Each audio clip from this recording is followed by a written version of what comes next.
Hello developers, welcome to the channel. तो यार आज की वीडियो में हम लोग देखेंगे use effect hook in React JS.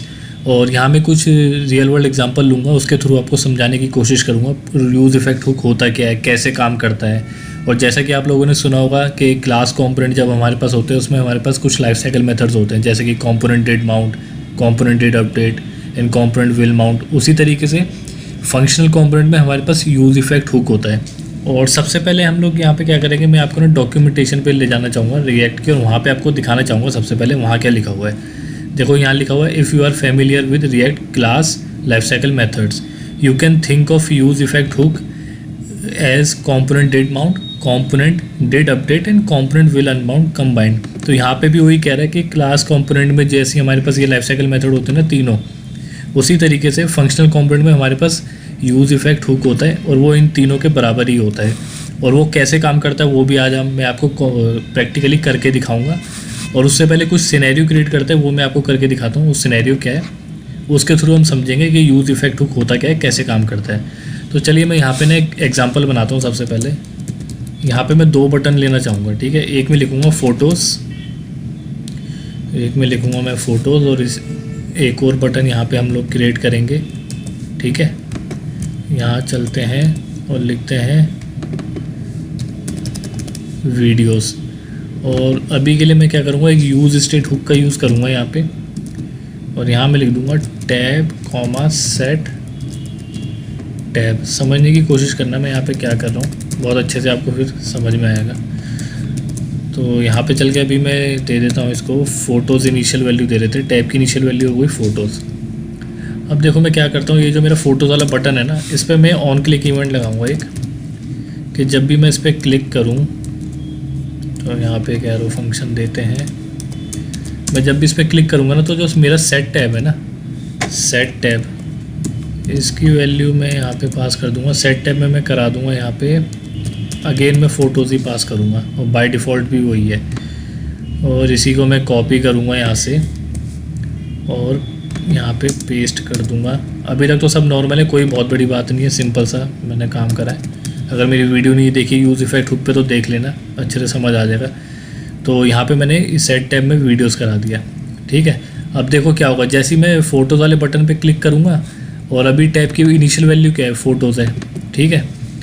जब मैं सेट टैब फ़ोटोज़ वाले बटन पे क्लिक करूँगा तो सेट टैब में फ़ोटोज़ जो है सेट हो जाएगा, और टैब की जो वैल्यू होगी उस टाइम पे फ़ोटो सेट हो जाएगी, जो कि बाय डिफ़ॉल्ट भी है। मान लो जब मैं वीडियोज़ वाले बटन पे क्लिक करता हूँ तो सेट टैब की जो वैल्यू है वो सेट टैब जो है वीडियो सेट करा देगा, और टैब की जो वैल्यू होगी तब वीडियो सेट हो जाएगी। अब देखो मुझे यहाँ पे क्या करना है, मैं नीचे आता हूँ और कर्ली ब्रेसेस दूंगा यहाँ पे, और यहाँ पे आके मैं लिखूँगा अगर मेरा टैब की जो वैल्यू है ना वो फ़ोटोज़ है मान लो, जो कि बाय डिफ़ॉल्ट रहेगी, और जब मैं फ़ोटोज़ वाले बटन पे क्लिक करूँगा तब भी हो जाएगी। तो मुझे क्या करो, यहाँ पे मैं स्पैन टैग लगाना चाहूँगा एक, और उसमें मैं दिखाना चाहूँगा फ़ोटोज़, ठीक है। इसी तरीके से मैं क्या करूँगा, यहाँ पे जब मेरी टैब की वैल्यू जो है वीडियोज़ हो जाएगी, जब मैं वीडियोज़ वाले बटन पे क्लिक करूँगा तो तब क्या करो, यहाँ पे मुझे शो कर दो वीडियोस, सिंपल, और कुछ भी नहीं करना मुझे। अब देखो इतना हो गया। पहले चल के देख लेते हैं कि ये कैसे वर्क कर रहा है, फिर मैं आपको आगे बताता हूँ। तो यहाँ आप देख सकते हो अभी के लिए मुझे यहाँ पे फ़ोटोज़ दिख रहा है, जो कि मैंने बाय डिफ़ॉल्ट यहाँ पे वैल्यू भी पास कर रखी है फ़ोटोज़, तभी वो उस वाले फ़ोटोज़ पे जब टैब की वैल्यू फ़ोटोज़ होगी तो मुझे फ़ोटोज़ दिखे, ठीक है। लेकिन अब देखिए जैसे ही मैं वीडियोज़ पे क्लिक करता हूँ तो यहाँ पे वीडियो शो हो गया, और जब फ़ोटोज़ पे करूँगा तो फ़ोटोज़ हो गया, ऐसी वीडियो पे तो वीडियोज़, फ़ोटो पे तो फ़ोटोज़। अब यार यहाँ पे चल के अब हम क्या करते हैं, अब हम देखेंगे यूज़ इफ़ेक्ट हुक क्या होता है, वो कैसे काम करता है। तो चलिए मैं यहाँ पे आता हूँ, मैं यहाँ पे लिखता हूँ यूज़ इफ़ेक्ट, और हमारा जो है use effect hook auto import हो चुका है ऊपर, आप देख सकते हो, दोनों हमने इंपोर्ट भी कर लिए। तो यहाँ पे देखो ये दो आर्गूमेंट लेता है। सबसे पहले हम पहला आर्गूमेंट देखेंगे, एक लेगा ये, यहाँ पे मैं एक एरो फंक्शन देता हूँ और उसमें लिखता हूँ सिंपल, मैं कुछ कंसोल कराता हूँ और आपको दिखाता हूँ। सबसे पहले एक चीज़ यहाँ पे हम पास कर देते हैं रेंडर, ओके। रेंडर मैंने पास कर दिया यहाँ पे, अभी सिर्फ पहले ही आर्गूमेंट लिया मैंने। और अब मैं आपको कंसोल में चल के कुछ दिखाना चाहूँगा यहाँ पे।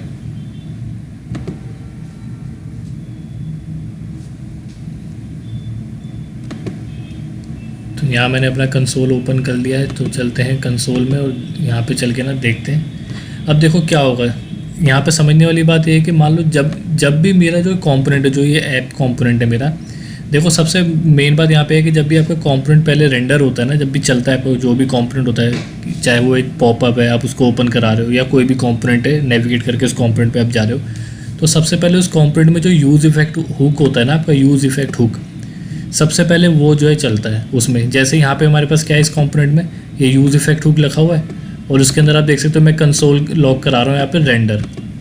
तो सबसे पहले जब ये कंपोनेंट जब रेंडर होगा ना, तो ये जो यूज़ इफेक्ट हुक है ना ये सबसे पहले चलेगा यहाँ पे, और ये जो कंसोल लॉग में करा रहा हूँ रेंडर, ये आपको दिख जाएगा कंसोल में। देखो जैसे ही मैं यहाँ पे रिफ़्रेश करूँगा तो देखना क्या होगा, जैसे ये कंपोनेंट आएगा कंसोल में देखना क्या होगा। कंसोल में देखो क्या होता है, जैसे ही मैंने इसे रिफ़्रेश करा, यहाँ कंसोल में आप देख सकते हो रेंडर आ गया, उसके जैसे ही वो कंपोनेंट रेंडर हो यहाँ पे रेंडर लिखा आ गया जो हमने यूज़ इफेक्ट हुक में लिखा है। ठीक है, ये आ गया। अब देखो आगे क्या है, यहाँ पे मान लो हमारे पास कंपोनेंट में कोई स्टेट है, मल्टीपल स्टेट्स है। अभी के लिए मान लो एक स्टेट है हमारे पास यहाँ पे, जैसे कि ये एक यूज स्टेट हुक मैंने यहाँ पे यूज़ करा है, टैब कॉमा सेट टैब। अब मान लो मैंने यहाँ पे कोई भी अभी सेकंड आर्ग्यूमेंट पास नहीं करा है, सिंपल मैंने यूज़ इफेक्ट हुक रखा है विद वन आर्ग्यूमेंट। तो जब भी मेरी कोई स्टेट अपडेट होगी ना उस कंपोनेंट के अंदर, कोई भी स्टेट है, मल्टीपल स्टेट है चाहे एक ही स्टेट है, जब भी मैं उसको अपडेट करूँगा उस स्टेट को, कुछ भी सेट कराऊँगा, तो जो मेरा यूज़ इफेक्ट हुक है ना वो दोबारा चलेगा। और इस चीज़ को कंफर्म करने के लिए मैं आपको चल के दिखाता हूँ। जैसे कि मान लो मेरे पास एक टैब है और सेट टैब है, जब मैं वीडियोज़ वाले फ़ोटोज़ वाले बटन पे क्लिक करूँगा तो फ़ोटोज़ जो है वो आ जाएंगी, यहाँ पे आप देख सकते हो जैसे कि मैंने लिख रखा है। और ये जो मेरा सेट टैब है वो सेट करा देगा फ़ोटोज़, और टैब की वैल्यू फ़ोटोज़ बन जाएगी। उसी तरीके से अगर मैं वीडियोज़ वाले बटन पे क्लिक करता हूँ तो जो मेरा सेट टैब है उसमें वीडियो सेट करा दूंगा। इसका मतलब क्या है, जो टैब की वैल्यू है वो वीडियो सेट हो जाएगी उस टाइम पे, और वही मैंने यहाँ पे लिखा है, अगर टैब की वैल्यू वीडियोज़ है तो मुझे वीडियोज़ दिखा दो, जो कि दिखा रहा है। और मैंने कहा कि अगर टैब की वैल्यू फ़ोटोज़ है तो मुझे फ़ोटोज़ दिखा दो, जो कि मैं फ़ोटोज़ वाले बटन पर क्लिक करके ले रहा हूँ। तो चलिए यहाँ पर चल के देखते हैं। जैसे अब देखो मैं इसको फिर से रिफ़्रेश करता हूँ यहाँ पे, और अभी के लिए रेंडर आया है कंसोल में, यहाँ आप देख सकते हो। अब देखो मेरे पास यहाँ पे फ़ोटोज़ आ गया बाय डिफ़ॉल्ट। अब मैं वीडियोज़ पे क्लिक करूँगा तो आप कंसोल में देखना क्या होगा, ये देखो रेंडर एक और बारी चला। जब मैंने वीडियोज़ पे क्लिक करा यहाँ पे वीडियोज़ आ गई। अब मैं दोबारा फ़ोटोज़ पे क्लिक करता हूँ, दोबारा देखो क्या होता है, ये देखो 2 बारी रेंडर चला। अब वीडियोज़ पे क्लिक करा, तीसरी बार रेंडर यहाँ पे आ गया। तो कुछ इस तरीके से। अब मान लो मैं दोबारा वीडियोज़ पे क्लिक करता हूँ तो देखो क्या होगा, यहाँ पे वीडियोज़ है और मैंने वीडियो पे कर रखा है। मैं दोबारा वीडियो पे क्लिक करता हूँ, देखो क्या दोबारा वो रेंडर शो होगा कंसोल में, तो देखना क्या होता है, ये देखो वो दोबारा रेंडर शो नहीं हुआ, दोबारा नहीं चला रेंडर, सिर्फ तीसरी बारी है यहाँ पे। मैं दोबारा क्लिक करता हूँ, ये देखो। अब अगर मैं वीडियो पे दोबारा क्लिक करूँगा तो वो नहीं चलेगा। क्यों, मैंने क्या बोला है, जब भी स्टेट अपडेट होगी, सेट कराओगे, कुछ अपडेट कराओगे, यहाँ पे देखो अभी मैं वीडियोज़ पे हूँ, यहाँ मैं वीडियोज़ पे हूँ अभी, तो सेट टैब में से वीडियो सेट करा दिया, और टैब की वैल्यू यहाँ पे क्या सेट हो गई, वीडियोज़, जो कि यहाँ पे आप देख रहे हो। लेकिन अगर मैं दोबारा उसी पे क्लिक करूँगा तो वो दोबारा थोड़ी उसकी वैल्यू को अपडेट करके सेट कराएगा, वो तो ऑलरेडी वहीं पे वही वैल्यू उसकी वीडियोस, और वो मुझे दिखा रहा है, तो दोबारा तो अपडेट होगी नहीं। लेकिन अगर मैं वहीं फ़ोटोज़ पे दोबारा क्लिक कर दूँगा तो स्टेट अपडेट हो जाएगी और फ़ोटोज़ वैल्यू हो जाएगी टैब की, तो दोबारा रेंडर चलेगा। देखो मैं क्लिक करता हूँ फ़ोटोज़ पे, तो यहाँ पे देखो 4 बार लिखा आ गया। ऐसे अगर मैं दोबारा फ़ोटो पे क्लिक कर दूँगा तो वो रेंडर नहीं चलेगा। देखो यहाँ पे, ये देखो मैं कितनी बार भी क्लिक करूँ, लेकिन वीडियोस पे कर दूँगा तो वो चल जाएगा।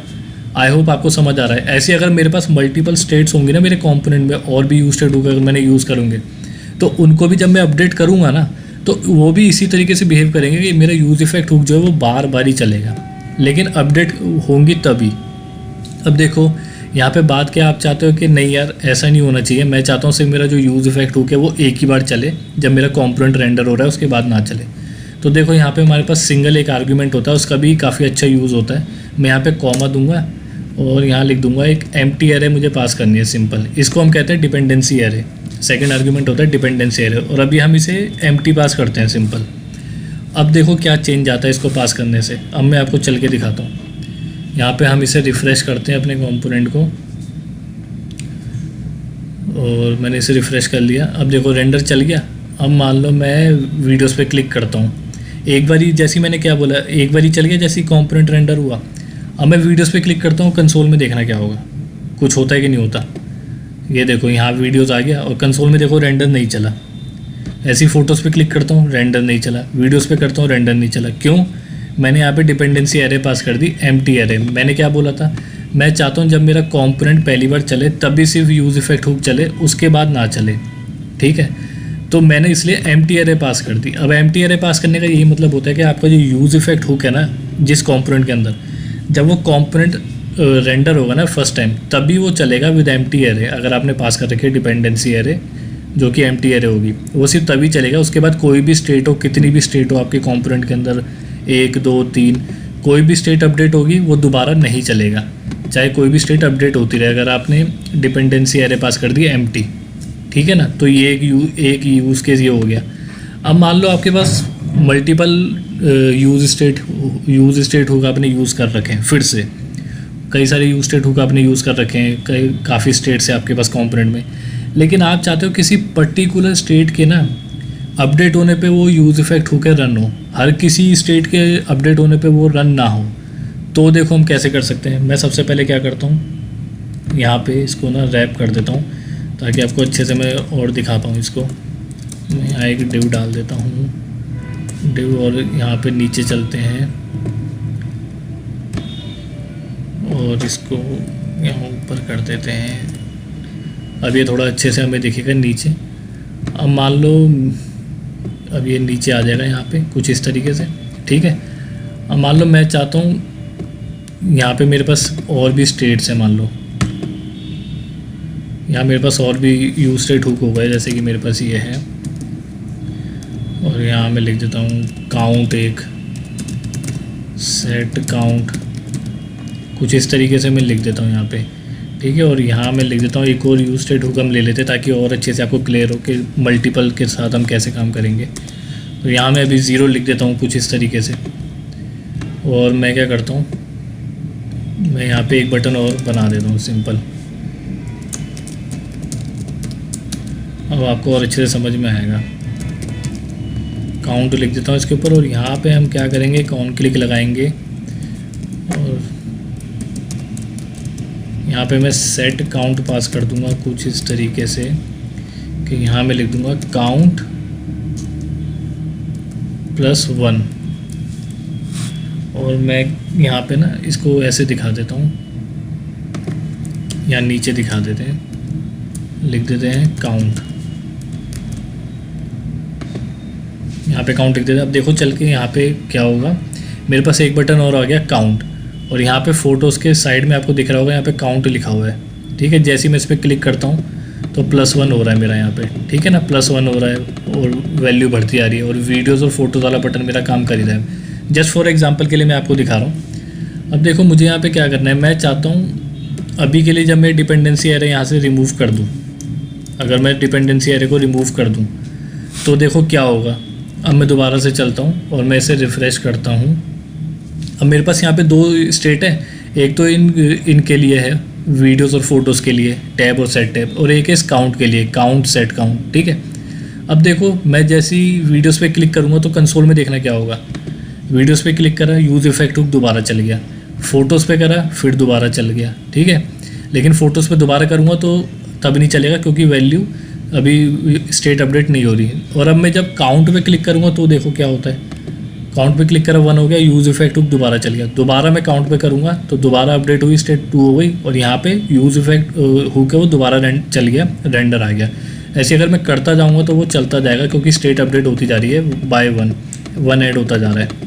और ऐसे ही अगर मैं इन पे करता रहूँगा तो इन पे भी चल रहा है। तो मतलब देख रहे हो मेरे पे 2 स्टेट है, मेरे कंपोनेंट के अंदर 2 स्टेट है, और दोनों को मैं अपडेट कर रहा हूँ। तो दोनों के अपडेशन पे जो मेरा यूज़ इफेक्ट हुक है वो बार बार चलता जा रहा है, और उसके अंदर जो कंसोल मैंने करा रखा है वो बार बार शो होता जा रहा है। तो इस चीज़ को कैसे हैंडल करना है, मान लो मैं सिर्फ क्या चाहता हूँ, मैं चाहता हूँ जो ये मेरा कंपोनेंट है ना फ़ोटोज़ वाला और वीडियोज़ वाला, ये जो मैंने 2 बटन बनाए हैं फ़ोटोज़ और वीडियोज़, और इन पे जो मैंने स्टेट यूज़ करी है टैब सेट टैब, मैं उसके अपडेट पे सिर्फ यूज़ इफेक्ट हुक को चलाना चाहता हूँ। काउंट के अपडेट पे मैं उसको नहीं चलाना चाहता, काउंट वाली स्टेट के काउंट सेट काउंट जो है उसके अपडेट पे मैं नहीं चलाना चाहता यूज़ इफेक्ट हुक को। तो यहाँ पे देखो मैं क्या कर सकता हूँ, उसी चीज़ को मैं यहाँ पे कॉमा पास करके डिपेंडेंसी एरे पास करूँगा, और मैं यहाँ पे ये जो मेरा टैब है ना, मैं इसके अपडेट पे उसे चलाना चाहता हूँ जब भी ये अपडेट होगा, तो इस टैब को मैं यहाँ डिपेंडेंसी एरे में पास कर दूँगा। अब देखो क्या इससे क्या फ़र्क पड़ेगा। इससे फ़र्क ये पड़ेगा कि जब भी टैब की वैल्यू अपडेट होगी ना, जैसे अभी फ़ोटोज़ है, जब मैं वीडियोज़ पे क्लिक करूँगा तो वीडियोज़ उसकी वैल्यू बन जाएगी। तो जब वो अपडेट होगी ना तब ये यूज़ इफेक्ट हुक चलेगा और ये रेंडर हमें दिखेगा। ऐसे अगर मैं दोबारा फ़ोटोज़ पे क्लिक करूँगा तो फ़ोटोज़ हो जाएगी, तो दोबारा अपडेट हो गई तो दोबारा चलेगा। लेकिन अब जो ये काउंट है ना, काउंट सेट काउंट, जब काउंट की वैल्यू अपडेट होगी ना 1 2 3 4 5 6 कुछ इस तरीके से, तब ये नहीं चलेगा, क्योंकि मैंने डिपेंडेंसी एरे में इसको बता दिया भाई तेरे को सिर्फ इसके अपडेशन पे चलना है और किसी के अपडेशन से तेरे को कोई मतलब नहीं है, सीधी बात। तो अब देखो क्या होता है, चल के देखते हैं। अब दोबारा मैं इसको रिफ़्रेश कर देता हूँ पहले। अब देखो मैं यहाँ पे काउंट पे एक पहली बार चल गया जब कंपोनेंट रेंडर हुआ यूज़ इफेक्ट हुक। अब देखो मैं काउंट पे क्लिक करता हूँ, देखो क्या होगा, चलता है कि नहीं चलता वो देखना। ये देखो काउंट इंक्रीज़ हो रहा है, अपडेट हो रही है स्टेट, लेकिन आप कंसोल में देखो यूज़ इफेक्ट हुक नहीं चल रहा, क्योंकि मैंने उसे बता दिया भाई तेरे को नहीं चलना उस टाइम पे जब मैं काउंट को अपडेट कर रहा हूँ। लेकिन अब देखो मैं क्या करता हूँ, वीडियोज़ पे क्लिक करता हूँ और कंसोल में देखना, ये देखो वीडियो पे क्लिक करा चला। अब फ़ोटोज़ पे करता हूँ, देखा हुआ अपडेट तो चल गया, ऐसी वीडियोज़ पे चल गया, इस पे करने से चल गया। तो आई होप आपको अच्छे से समझ में आ रहा होगा। अब देखो ये तो हमारी स्टेट हो गई जब अपडेट करते हैं हम कुछ भी, तो ये सेकंड स्टेट हो गई। अब यहाँ पे थर्ड स्टेट आती है जब हमारा जो कंपोनेंट जो है ना अनमाउंट होता है, जैसे यहाँ पे लिखा है ना, अपने डॉक्यूमेंटेशन में देखा था, मैंने आपको दिखाया था अभी डॉक्यूमेंटेशन में। यहाँ पे हमने देख लिया कि जब माउंट होता है तब तो वो चलता है कंसोल लॉग, और अपडेट में मैंने आपको दिखा दिया किसी पर्टिकुलर स्टेट के अपडेट पे कैसे आप उसे चला सकते हो। अब तीसरा वाला हमारा आता है कि कंपोनेंट विल अनमाउंट, उसके लिए हम कैसे देखें। तीसरा मेथड भी तो है, इन्होंने यहाँ पे लिखा है तीनों कंबाइन, तो चलिए उसके लिए देख लेते हैं। उसके लिए हमारे पास सिंपल यहाँ पे रहता है, विल अनमाउंट के लिए हमारे पास रहता है, यहाँ पे आना है, आपको रिटर्न करना है। यहाँ पे एक एरो फंक्शन में देता हूँ और यहाँ पे इसके अंदर हम सीधा कंसोल लॉग करा देंगे, कंसोल डॉट लॉग। यहाँ मैं लिख दूँगा अनमाउंट, सीधा ये हो गया आपका कंपोनेंट विल अनमाउंट। ये तब चलेगा जब अनमाउंट होगा, और अब वो कैसे चलाना है वो भी मैं आपको दिखा देता हूँ चल के, ठीक है। तो देखिए, और मैं किस पे चला रहा हूँ इसको, सिर्फ ये टैब के अपडेशन पे। जैसे टैब की वैल्यू अपडेट होगी बटन पे क्लिक करने से फ़ोटोज़ वीडियोज़, तो तब ये यूज़ इफेक्ट हुक तभी ही चलेगा, ठीक है। काउंट वाले से कोई मतलब नहीं है, क्योंकि मैंने इसे डिपेंडेंसी एरे में बता दिया है। तो चलिए अब मैं आपको दिखाता हूँ ये कैसे वर्क करेगा। तो अभी काउंट वाले को छोड़ते हैं। ये देखो जैसे ही मेरा कंपोनेंट रेंडर हुआ ना, तो यहाँ पे क्या हुआ, रेंडर चला और यहाँ पे अनमाउंट चला। अब देखो अनमाउंट क्यों चला वो आप समझना। अभी ये मेरा है, मैं यहाँ पे इसको फिर से रिफ़्रेश करूँगा तो मेरा कंपोनेंट पहले अनमाउंट होगा, उसके बाद दोबारा रेंडर होगा। तो देखो क्या होगा, ये फर्स्ट वाले को कंसीडर नहीं करना हमें, ये किसी और वजह से आ रहा है। पहले हमारा कंपोनेंट हुआ अनमाउंट, ठीक है, फिर वो हुआ रेंडर, दोबारा से रेंडर हुआ, ठीक है। अब देखो यहाँ पे क्या होगा, फ़ोटोज़ है, मैं वीडियोस पे क्लिक करता हूँ तो देखना किस सीक्वेंस में होगा, पहले देखना क्या आएगा, बाद में देखना क्या आएगा। तो मैंने वीडियोस पे क्लिक करा, यहाँ आप देख सकते हो, यहाँ लिखा है पहले अनमाउंट, उसके बाद क्या लिखा है रेंडर। अब आप पूछोगे यहाँ पे अनमाउंट क्यों लिखा है। अनमाउंट यहाँ पे इसलिए लिखा है, पहले था फ़ोटोज़ पे, मैं गया वीडियोज़ पे। अब जब मैं वीडियोज़ पे गया ना, तो पहले फ़ोटोज़ जो है ना वो हुआ अनमाउंट, तो उसके लिए यहाँ पे ये क्लीन अप कोड चला आपका, ये वाला जो रिटर्न जो क्लीन अप कोड हम जिसे कहते हैं ये चला, और इसमें क्या है अनमाउंट। तो पहले वो क्लीन अप होगा, उसके बाद वो वीडियोस पे जाएगा, और जब वीडियोस पे गया तो उसने क्या करा, रेंडर करा दिया दोबारा उसको चला के। ऐसे अगर मान लो मैं दोबारा फ़ोटोज़ पे जाता हूँ, पहले क्या होगा, वीडियोज़ जो है अनमाउंट होगा, क्लीन अप कोड चलेगा, फिर जब फोटोज़ जो है वो रेंडर होगा तो यहाँ पे रेंडर आ जाएगा, यूज़ इफेक्ट हुक दोबारा चलेगा। तो देखो स्टेट अपडेट हुई, और ये वीडियोज़ जो अनमाउंट हुआ, ये क्लीन अप कोड चला, और मैं फ़ोटोज़ पे गया और टैब जो है अपडेट हुई उसकी वैल्यू, और यहाँ पे रेंडर आ गया। उसी तरीके से दोबारा यहाँ पे जाऊँगा तो ये ऐसे ही होगा। लेकिन अब देखो जब मैं वीडियोज़ पे दोबारा क्लिक करूँगा तो देखो क्या होता है, तो कुछ होता है कि नहीं होता वो भी तो हमें देखना है। तो चलिए देखते हैं। अब देखो जब मैं वीडियोज़ पे दोबारा क्लिक कर रहा हूँ तो देखो कंसोल में कुछ नहीं हो रहा। क्यों? स्टेट अपडेट नहीं हो रही, तो स्टेट भी अपडेट नहीं हो रही, और मैं ऑलरेडी वीडियोज़ पे हूँ तो वो अनमाउंट तो होगा नहीं, अनमाउंट होगा नहीं तो क्लीन अप कोड तो चलेगा नहीं, सीधी सी बात है। लेकिन वहीं अगर मैं फ़ोटोज़ पे जाऊँगा तो पहले वीडियोज़ अनमाउंट होगा, क्लीन अप कोड चलेगा, और जो फ़ोटोज़ है वो रेंडर होगा, जैसे कि आप देख सकते हो उसी सीक्वेंस में अनमाउंट एंड रेंडर। ऐसी वीडियोज़ पे आऊँगा तो वो चलेगा, फ़ोटोज़ पे आए तो वो चलेगा। और जैसे कि आप जानते हो काउंट पे तो हमने उसे रखा ही नहीं, हम चाहते ही नहीं काउंट के अपडेशन पे वो चले, तो मैं काउंट को कुछ भी करता रहूँगा, कोई फ़र्क नहीं पड़ेगा। तो यार ये कुछ चीज़ें थी यूज़ इफेक्ट हुक से रिलेटेड, जितनी भी चीज़ें थी मैंने आपको सारी समझा दी। डॉक्यूमेंटेशन भी देख लिया हमने, उन्होंने क्या बोला है, जो उन्होंने बोला है वो हमने प्रूफ करके भी देख लिया। Component did mount, component did update, component will unmount, मैंने आपको सारा करके दिखा दिया कैसे काम करता है, क्या चीज़ होता है। तीनों लाइफ साइकिल मेथड हमने इसमें देख लिया किस तरीके से होते हैं। मल्टीपल स्टेट होती है तो किस तरीके से वर्क करता है, और कुछ रियल वर्ल्ड सिनेरियो भी मैंने आपको बता दिए। यहाँ पे हमें उस तरीके से हम इसको समझ सकते हैं। मान लो ये मेरे पे 2 बटन है और यहाँ पे मेरे पास ना एक वीडियोस आ रही है बहुत सारी, नीचे जा रही है रो में, उस पर स्क्रॉल बार भी लगा हुआ है। उसी तरीके से फ़ोटोज़ सेक्शन में मेरे पास बहुत सारी फ़ोटोज़ है, नीचे तक जा रही है, उस पर भी स्क्रॉल बार लगा हुआ है। तो जब भी मान लो ये वाला यूज़ केस होता है रियल वर्ल्ड, जब भी मैं वीडियोज़ पे जाऊँ ना तो वो सारी वीडियोज़ आएंगी। अब मान लो मैं फ़ोटो सेक्शन पे हूँ, मैं कोई स्क्रॉल करके बहुत नीचे चला गया, ठीक है ना, लेकिन अब जब मैं वीडियोस वाले सेक्शन पे आऊँगा तो मैं चाहूँगा जो मेरी वीडियोस है वो मुझे टॉप से दिखे, जो टॉप वाली वीडियो ना वो पहले दिखे। ऐसा ना हो कि जब मैं फ़ोटोज़ वाले सेक्शन पे था, जो मैं स्क्रॉल करके नीचे चला गया था, मान लो कुछ 20th या 30th वीडियो पे चला गया था, और जब मैं वीडियोज़ वाले सेक्शन पे आ रहा हूँ तो मैं 20th या 30th वाली वीडियो देख रहा हूँ, तो ये तो अच्छी चीज़ नहीं हो ना। यूज़र तो इससे मतलब सोचेगा ना कि यार ये क्या चीज़ है। तो उसी तरीके से उस सिनेरियो में ये हमारे पास काम आता है कि जब भी मैं वीडियोज़ पे जाऊँ ना तो यूज़ इफेक्ट हुक दोबारा से चले, अपडेट हो स्टेट, और जो हमारा जो वीडियोज़ है वो सारी टॉप से दिखनी स्टार्ट हो। ऐसे ही मान लो मैं यहाँ पे स्क्रॉल करके नीचे आ गया वीडियोज़ वाले सेक्शन में, 30th या 40th तक मैं आ गया। उसके बाद जब मैं फ़ोटोज़ पे जा रहा हूँ तो दोबारा यूज़ इफेक्ट हुक चले, स्टेट अपडेट, और वो मुझे टॉप से दिखाना स्टार्ट करे फ़ोटोज़। तो यार ये कुछ रियल वर्ल्ड सिनेरियोज़ होते हैं। आई होप आप लोग कनेक्ट कर पा रहे हो, समझ पा रहे हो। तो प्रैक्टिस करके देखना, बहुत अच्छे से समझ में आएगा। मैंने आपको बहुत अच्छे से समझाने की कोशिश करी है। तो यार यही था इस वीडियो में। वीडियो अच्छी लगी तो लाइक और शेयर कर देना, और यार नए हो तो चैनल को सब्सक्राइब कर देना, और ऐसी वीडियोज़ आती रहेंगी हुक्स के ऊपर, तो बने रहना। तो चलिए फिर मिलते हैं नेक्स्ट वीडियो में, तब तक के लिए बाय बाय।